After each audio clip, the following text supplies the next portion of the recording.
उनको ये नहीं है कि देवी देवता हमारे पास क्यों है, हमारे पास नहीं है, हम नहीं मानते। उनका ये है कि हम सिर्फ खुदा के सामने झुकते हैं। वो नवाब फैमिली में जाके धर्म चेंज कर दिया उसने। बाकी के चार अंतरे इनको समझ में नहीं आता कि जो एक ईश्वर को मानता है, एक गॉड को मानता है, वो हमारे देवी देवताओं को नहीं समझेगा। इसलिए आप क्या करो, ये जो बिगिनिंग के 2 स्टैंजा रखो, बाकी किसी को समझ में नहीं आएगा और धर्म के लोगों को मिलाना चाहते हो। क्या बचकाना वाली बात है। इतनी अच्छी एक्ट्रेस, इतने अच्छा काम कर चुकी है, बंगाल में से निकली है, टैगोर फैमिली से निकली है, और वो ये नहीं समझती कि आपके बंगाल में काली माता, देवी माता की जितनी पूजा होती है पूरे देश भर में नहीं होती। तो हम क्या बोलेंगे कि वो अभी नवाब फैमिली में गई है तो क्या चेंज हो गई है? वो नवाब फैमिली में जाके धर्म चेंज कर दिया उसने। आज ये बातें, ये जो बात कर रहे हैं वो इररिस्पॉन्सिबल बात। वो हो सकता है अपना पक्ष कहने के टाइम पे कुछ आदमी मुझको भी पकड़ते हैं, अब उनको ट्रोल हो रही है। आप क्या बोलते हैं? हो सकता है उसका मतलब कुछ और होगा, उनका मतलब कुछ और होगा कि बाकी के 4 अंतरे इनको समझ में नहीं आता। पर इनको समझ में नहीं आता है उसका कारण ये नहीं है, उनको ये नहीं है कि देवी देवता हमारे पास क्यों है, हमारे पास नहीं है, हम नहीं मानते। उनका ये है कि हम सिर्फ खुदा के सामने झुकते हैं, हम माता के सामने भी नहीं झुकते हैं। और हमारी परंपरा में माता पिता के सुबह उठ के पैर पड़ने पड़ते हैं। और उन्होंने शुरू से कहा कि हम ये नहीं गाएंगे, हम वंदे मातरम नहीं बोलेंगे, हम बोलेंगे हे माँ तुझे सलाम। सलाम बोलते हैं, आप वंदना नहीं कर सकते। आप उसको हिट करके बैठे हुए जो रहमान साहब का भी माफ़ करना, बाकी काफ़ी बातें बोल गए हैं, वो हमारे देश ने उसका मान दिया है, पर एंड में धर्म बीच में आ जाता है। बात कर रहे हैं वंदे मातरम।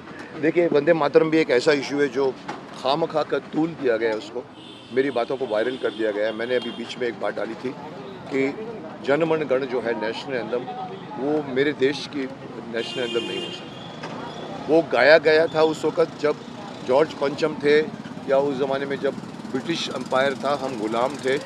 उस ज़माने में उनके शान में ये गाना लिखा गया था इमीडिएटली। जन मन गण अधिनायक जय है। अधिनायक कौन होता है? अधिनायक, अधिनायक जय है, भारत भाग्य विधाता।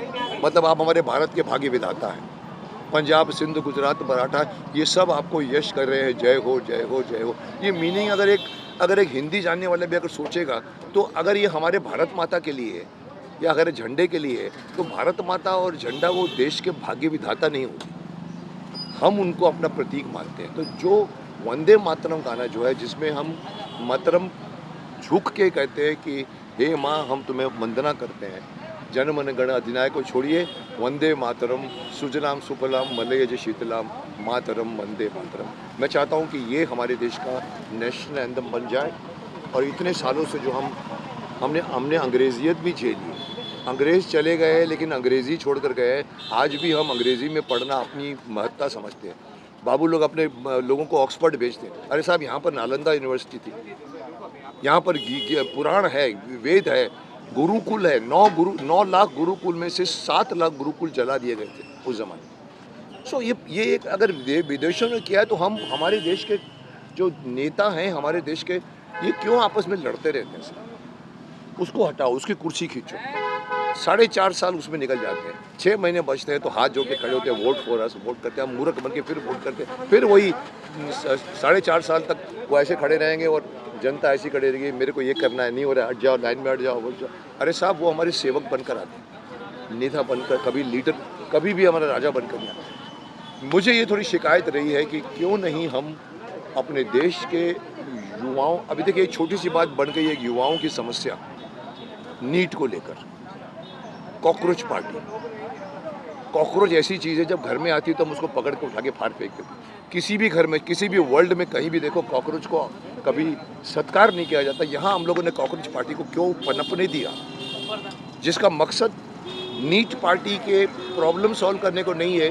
वो पीछे खड़े होकर बंदूक चला रहे हैं, मोदी जी को हटाओ, धर्मेंद्र प्रधान को हटाओ, मिनिस्टर को हटाओ। अरे लीक हुआ है पेपर लीक वाले को पकड़ो ना, अगर आपकी रियल मंशा। पॉलिटिकल बन जाता है, हर मसला पॉलिटिकल।